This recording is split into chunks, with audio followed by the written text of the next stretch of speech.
What's up everybody, it's Peace High. Welcome to another video. I took Floowandereeze to locals and I got 4th place, baby. X1 after 5 rounds. Tournament was alright.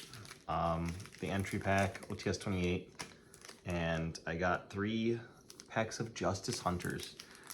It was like 24 people. Jeez Louise. Yeah, no wonder it was 5 rounds. But anyway, the deck performed decent. I can make it a lot better. I didn't understand the card text on a card during the tournament, unfortunately, but I'll get into that into the profile. So let's get into the 42 card, 4th place Floowandereeze deck profile. All right. Now, Floowandereeze monsters, for those that are unaware, when you activate either of their effects, it locks you for the entire turn out of special summoning. The main starter is Robina. This searches any of the babies. Eaglin is another one. This searches any of the big guys. And then you play 2 of the utilities. 1 Stree, which banishes from graveyard, and 1 Toucan, which adds from the banish zone. There's another big one, but the main big one that you play is the M-Pen. This searches any one of your spells and traps and then gives you an additional normal summon. Also, while it's on the field, it negates any face-up attack position special summon monsters, which is great. The 1 Mega Rises. This is your Mega Monarch. It's searchable by Eaglin, and it can bounce cards and put cards back on top of the deck, which is really cool. And then finally, we do still play the Apex Avian. This is the searchable negation. So you tribute summon it, and you can return it to your hand to negate and destroy a card. Next up for utility, I play a small Simorgh package, Simorgh Bird of Perfection. So if you normal summon a winged beast, you can chain block it, activate this effect to normal summon itself, and then on summon you get to chain block again. So for example, if you open up Robina and Simorgh, you can play around Ash really well. You normal summon Robina, chainlink 1 Robina, chainlink 2 Simorgh. Simorgh will resolve, normal summoning it, and then Robina will resolve, adding Eaglin. Then normal summoning Eaglin. Chainlink 1 Eaglin, chainlink 2, since the last thing that happened was the summon of Simorgh, you can actually dump the other Simorgh to search your Simorgh spell and trap that you play. I'll get to that one later. So yeah, you chain block Ash for both of your baby Floowandereeze birds, which guarantees your M-Pen, which is really nice actually. Next up, hand traps. I opted to play 1 Dimension Shifter. I did open it once and it was insane. And then I opted to play 2 DD Crow. This is also searchable by the Robina, so you can always search it. And then final monster for the main deck was 1 Fossil Dyna. I figured if you hard draw it, you can normal summon it and prevent your opponent from special summoning. If you don't have a play, you can set it into a board, and then when your opponent attacks, in damage step, it'll trigger to pop your opponent's field, which might catch them off guard, so you could always do that. But that's all the monsters for the deck. You can definitely improve the ratios on this. I've actually seen some people playing some of the level 6 monsters, like Vanity's Ruler or Vanity's Fiend, maybe. But honestly, I think Vanity's Ruler would probably be better because you don't want to turn off your effects. Now, the chain blocking ability of the Floowandereeze package when they're in the banish zone is very useful. That's why you play 1 Gold Sarcophagus. You can banish your Floowandereeze name, normal summon another one, chainlink 1, activate the normal summon one, chainlink 2, activate the banish one to chain block the one on the field from Ash. So this is a really good way to chain block. Consistency. So you are never special summoning unless something has gone terribly wrong. So Pot of Duality for consistency.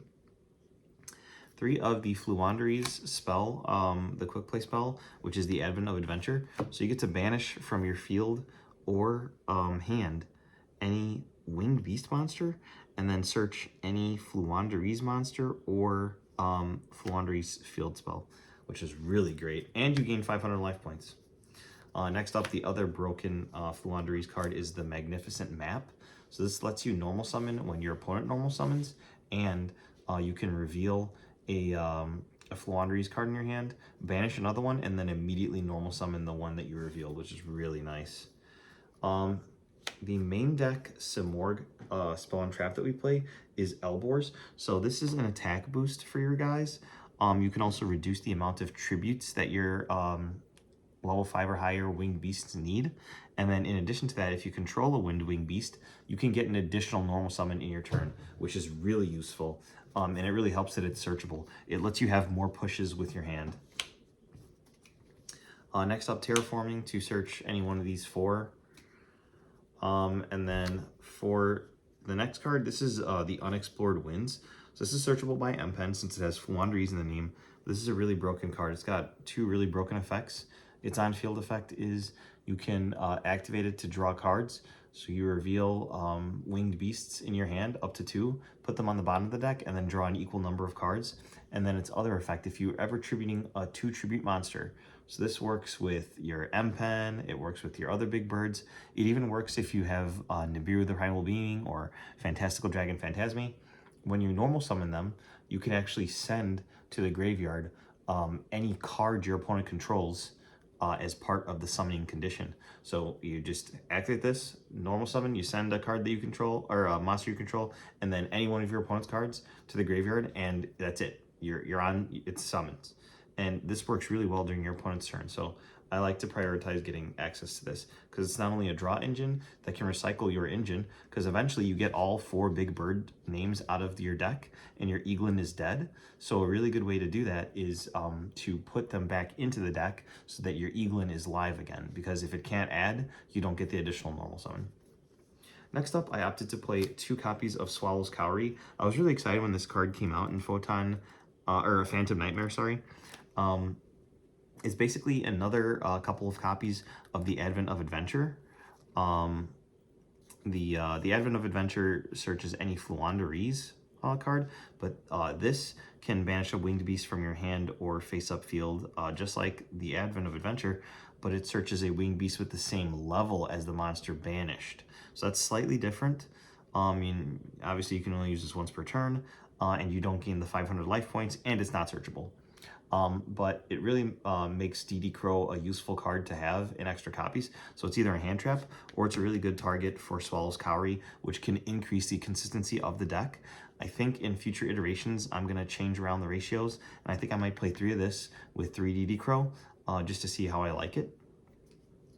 Next up, 2 Thrust. This can access a few of your things like Terraforming, Pot of Duality to dig deeper, Gold Sarcophagus, or some of your side deck options, or some of your floodgates. Next up, the last spell is Extra Foolish Burial. I didn't realize that you can't set cards the turn you activate this effect. You pay half your life points in order to dump from your extra deck. And that's it. Like, it's insane, and you can't set cards, so I really messed up. I wanted a replacement for Nadir Servant because I didn't think that the Dogmatica package was very strong in this format. So I opted to play, instead of Nadir Servant, I opted to play the Extra Foolish Burial, but that was a terrible idea. Do not play this card under any circumstance, honestly. Do not play this card ever. Trap cards, you play the 1 Dreaming Town. This lets you normal summon a baby bird during your opponent's turn, which is really broken. You can go full combo, set up some floodgates. And then finally, speaking of floodgates, I main decked 3 Harpy's Featherstorm. This card is one of the most broken cards in the game. If you control a winged beast, you can negate the activated effects of your opponent's monsters, no matter where they are, for an entire turn. So this is one of the strongest floodgates in the game that can't really be responded to. I mean, it is a normal trap, so your opponent can negate it, but most of the time they're not in a scenario where this is easily negatable. So that's the 42 card main deck. Extra deck. So with your extra burial goods, you have a couple targets. You can turn it into Upstart Goblin, so you're paying half your life points for an Upstart Goblin sending Garua. the Fossil Warrior Skull Knight. What does this do? You can banish this card from your graveyard, target a monster, and pop it. So this is a delayed pop. The Elder Entity Intis is a quick pop, or well, not a quick pop. You know what I mean? It just pops like when it's sent. You can pop spells and traps with this one as well. So it's all the fusions that I played. I did play Cypher Lord Omega. You can dump it to add something back to your deck, because like say hypothetically your street is in graveyard, there's no feasible way to get it out of your graveyard, so that is literally just gone for the rest of the game, and that's a lot of your follow-up. So this is really good for that. Some people also play Totally Awesome in this slot, but I wanted to have a synchro on the list for my Ultimate Slayer on the side deck. But yeah, Totally Awesome can add a water monster from your graveyard. So Stree or Robina. So you send your Toad to the graveyard, Toad will trigger, and you'll just add your Robina from your graveyard to your hand, which is really funny. If you do have level 1s, you can attack directly with Nightingale or pop a back row with Thrush, or just protect yourself from completely losing with the Kiki Nagashi Fucho. Next up, you can really make a very powerful Zeus with an extra material with Downward Magician, another one of the targets for Ultimate Slayer, or you can change your extra Foolish Burial into a face-up negate, which is kind of neat, and then the one Zeus. You don't go into any of your extra deck, guys. One Requiem, oh my god, too used to Fiendsmith. Relinquished Anima. Shureg the Ominous Omen. This is a cool card. If it's sent to graveyard, based on the number of Tri-Beasts you have banished, you can actually add a equivalent level, that level or lower, Beast, Wing Beast, or Beast Warrior to your hand, which is cool. So say hypothetically you've got your Eaglin banished, and you dump this to your graveyard off of an Ultimate Slayer. On a new chain, you get to trigger this, and since you have one banished, you can search any level 1 Beast, Beast Warrior, or Winged Beast. So you're going to search like a Robina or something, and then now you can use your normal summon. Bucephalus 2. So this is the bigger Tri-Brigade. This is the Link 5. This is essentially for Ultimate Slayer. If you don't want to search, or you can't because you don't have any banished, you get to, on resolution of this being sent, you get to dump your Garura and then draw that one card. And then for impossible to outboss monsters, I opted to play a Underworld Goddess. I was honestly considering playing the Magician Souls package, except just Magician Souls, no Illusion of Chaos. And the logic is, if you know you can't push through because, like, say you're Lancier or something, you can actually normal summon the Magician Souls. Or no, not normal summon. You can actually special summon it by dumping the Shifter from your deck to the graveyard. Then you can send 2 worthless cards to the graveyard to draw 2 bonus cards. Normal summon a Baby Bird. You can't activate the effect because you special summoned, but then you get to overlay into your Nightingale or whatever, attack directly a couple times, Downward Zeus. So you have a 4 material Zeus, which is really nice. Finally, the side deck. Shout out to Yugi and Kaiba. 2 Phantasme. I used to also play Nibiru in this type of list, but the whole idea with this is to either see it in your opening hand or later on utilize the, I can't remember what it's called. Oh my gosh, what is it called? Unexplored Winds. So use your Unexplored Winds to actually send one of your cards that your opponent controls to the graveyard to normal summon this, which is really funny. And the really cool thing about this is you usually have a way to chain block against Ash, but you don't always have the Swallow's Cowrie or the Adventure to banish your Winged Beast from the field to dodge targeted negation, like Imperm or Veiler or whatever they're playing these days. So Phantasme, you can actually discard a card from your hand to the graveyard to negate and destroy an effect that targets one of your monsters.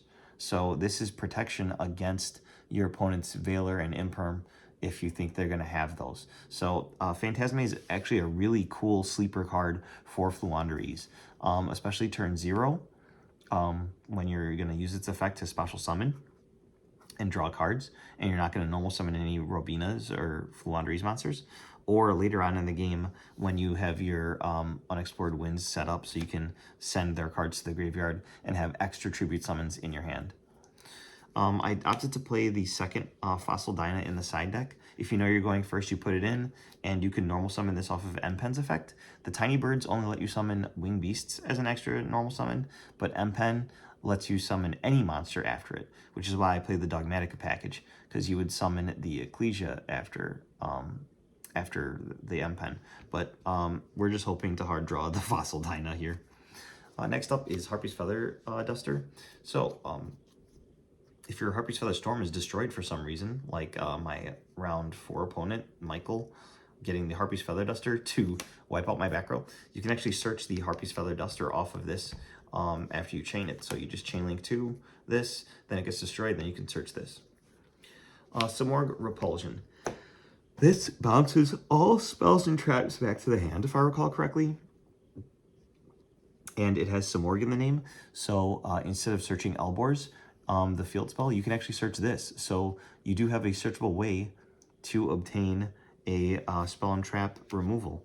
Also, you have so many different ways to Robina. Robina can search out the Simorg, and then if you have another bird name, you normal summon that off of it, and then, or you could just normal summon the Simorg itself, and then that lets you dump the other Simorg to get the Repulsion. So you basically always have access to this or the field spell, which is really cool, and that's a package that not everyone plays, and I don't know why. I think the Simorg package is phenomenal. 2 Ultimate Slayer. This should probably be 3. I just gotta find room in the side deck. You probably don't need the Feather Duster or the, or you could probably put this in the main deck, so maybe play the 3rd Ultimate Slayer, but it's up to you. Next up, 2 Dimension Fissure. Dimensional Fissure is like really insane in this deck, especially going first, because it turns off Droll and Lockbird. So that's like really useful. You just gotta make sure that you're actually drawing into your engine. So you should probably play the Extravagance or the Prosperity or something like that to increase consistency even further. But yeah, this card's great for going first. 3 Book of Eclipse. So this is also a defensive card. If your opponent has a lot of that targeted negation that Phantasma can protect from, you can also actually Book of Eclipse your own board to dodge targeted negation, because the effects will resolve face down, and you don't really care if they're face down. Sure, when they get tributed, they'll go to graveyard, but at least you got to have your effect go off. And then finally, 3 Evenly Matched. This card's just crazy in Floowandereeze because you evenly them for their whole life. Then you set up either Fossil Dyna or Harpy's Feather Storm. Okay, guys, that was the deck profile. Hopefully you guys enjoyed the video. I can't even change my camera stand. Hopefully you guys enjoyed the video. I am going to try and revamp it a little bit. There are some other decks that I would like to play soon. But keep an eye out on the channel for the prize pack openings. They probably won't be up till September because I've got so many videos lined up, and I like to only post 1 video of my son per day.